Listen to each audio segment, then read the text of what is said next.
afternoon. So I wanted to do a little video to share something with you today, and it's something that we have found over the past few years of working with age group triathletes, and a bit of a trend that we've picked up on. And I wanted to share it with you guys out there and hope that it will help some of you. Now, most of you will know we predominantly work with age group triathletes, so this is more aligned to them. We understand that this might be different for a professional. But when working with age group triathletes, we've certainly found there's probably 7 key factors that when an athlete gets these on point, their level of progression and their sense of accomplishment and their success is more likely to come about. When they don't get these things right, that's when we seem to see athletes get frustrated or don't progress at the rate that they would like to. So I'm going to run you through these 7 points. I'd really urge you, if you do find yourself getting frustrated with your level of progression, or it's not quite at the pace that you would like, then maybe jot these 7 things down and take some time to reflect on them and maybe work out whether you think you might be able to work on some of these areas. So let's quickly whiz through them. Number one is your goal setting. Now, this might seem really obvious, but actually it's something that we see age groupers get wrong quite a lot. When you set your goals, it's so important you take into consideration your reality. So your goal must be aligned with your personal circumstances and the level of commitment you're willing to give to that goal. So you must take into account and factor in, do you work full-time or do you work part-time?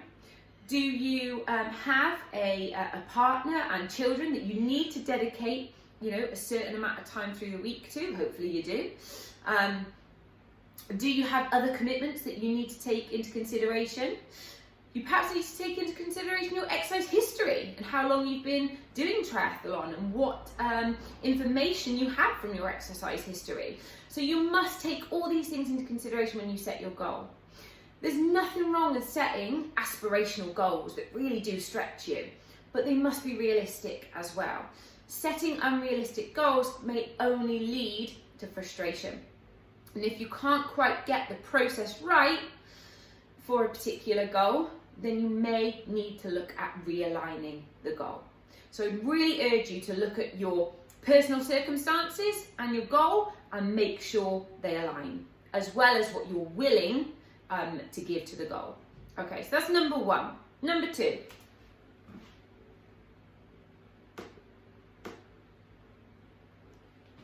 Number two is consistency.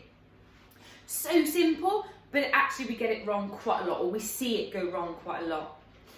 One of the biggest factors in an athlete's progression is how consistent they are. And by consistent, I don't just mean day by day or even week by week, but month on month on month, on year.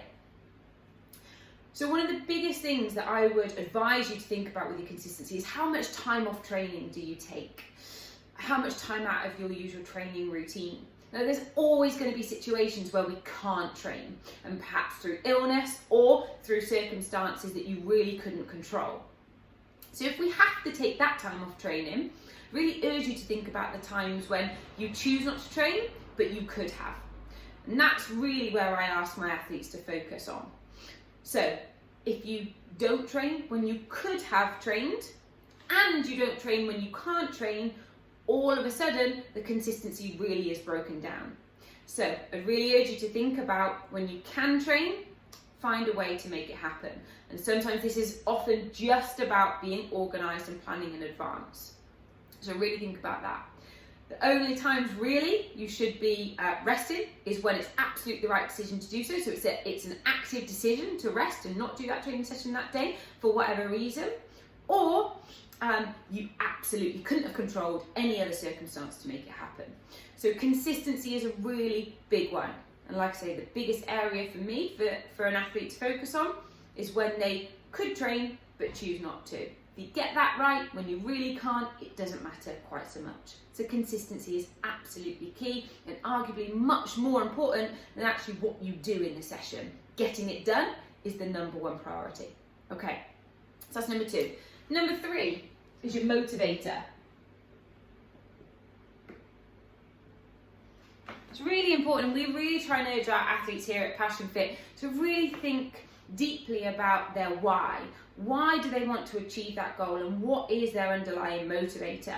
And the reason we ask them to really tune into this is because there's going to be some really tough times in your training. Some particular training sessions are going to be quite uncomfortable. They're going to be really tough. There's going to be a lot of early mornings where you're going to wake up and you're going to feel tired, but you're going to have to get up and do your training anyway if you want to reach your goal. So we ask your athletes to really tune into that why. It needs to be strong enough to drive you through those challenging times. So really try and get in tune with that and make sure it's strong enough to outweigh all of those tough moments in your training and your routine. So that's number 3. Number 4.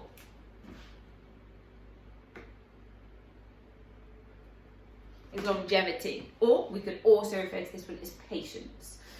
So it's really important that you set your expectations accurately around your goal and how long it's realistically going to take you to get there. So one of the most common things, one of the most common types of goal I see this particular one be sort of done wrong is weight loss. So with many of my athletes that I've worked with that are looking to reduce their body weight or change their body composition, want it to happen quickly. Of course we do.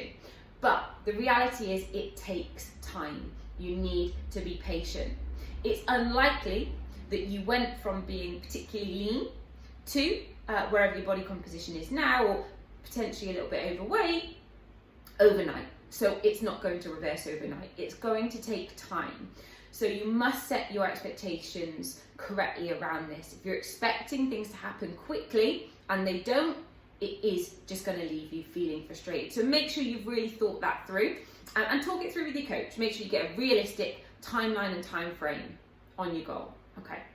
So that's number 4. Number 5, sacrifices.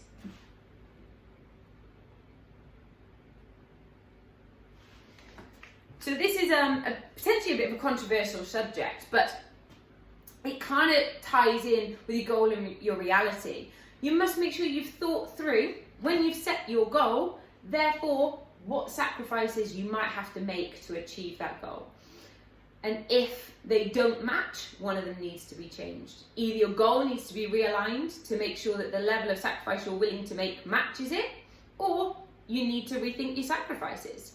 So this is a really tough one, and there's absolutely no right or wrong answer. And this is something that's really important for me to stress, is that if you decide that your goal is to qualify for Kona, qualify for the World Championships, your level of sacrifice is likely to be higher than perhaps if you just want to complete an Ironman. Now, that's really important to understand, but it's also really important to realign the goal if you realise actually the level of sacrifice that you might have to make to qualify for the World Championships is something that you're not okay with. That's also all right, but you must realign the goal for that. Hopefully that makes sense. Okay. Next is prioritization.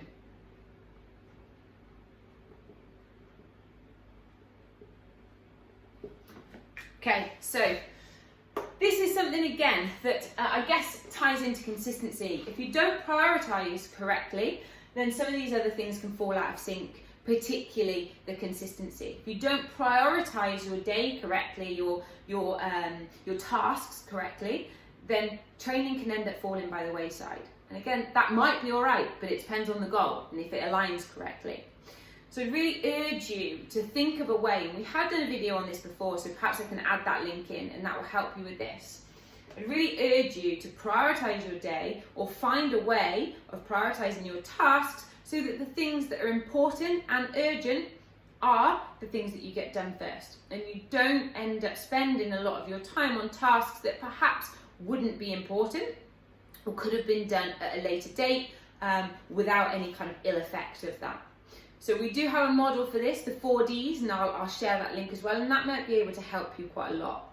But this is certainly something that we've seen athletes go, it's okay, I'll train later. But actually the day ends up falling, that things overrun, other tasks come up, and the training ends up not being prioritised and therefore not being completed, and therefore the consistency going down. So make sure you think about your day, prioritise your tasks effectively. And then the last one, which is arguably one of my favourite ones and something that I believe is really, really important,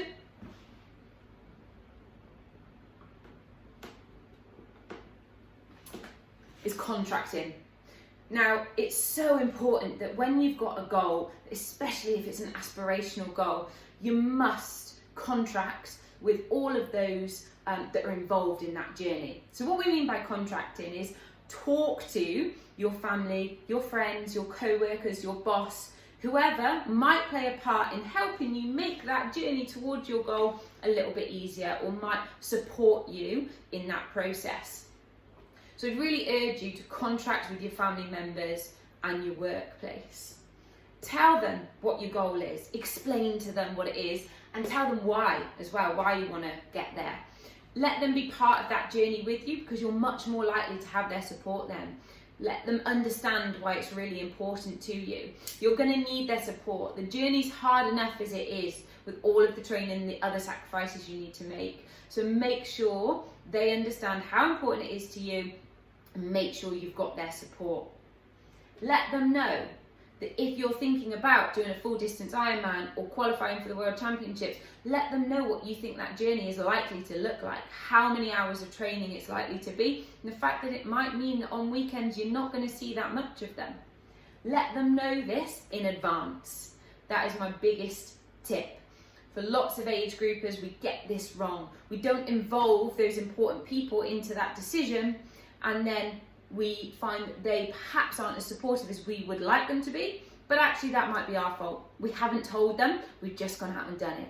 Tell them, involve them in the decision, and let them be part of that journey with you.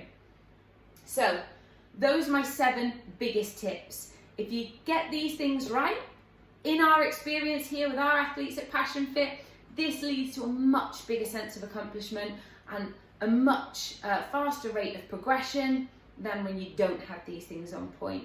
They seem to play a much bigger part than actually exactly what training session you do or exactly how you execute it. Yes, of course, those things are important too, but only when you've got these things on point. Hopefully that was helpful. Do pop any comments below if you've got any questions. We'd be very happy to help. Thanks, guys.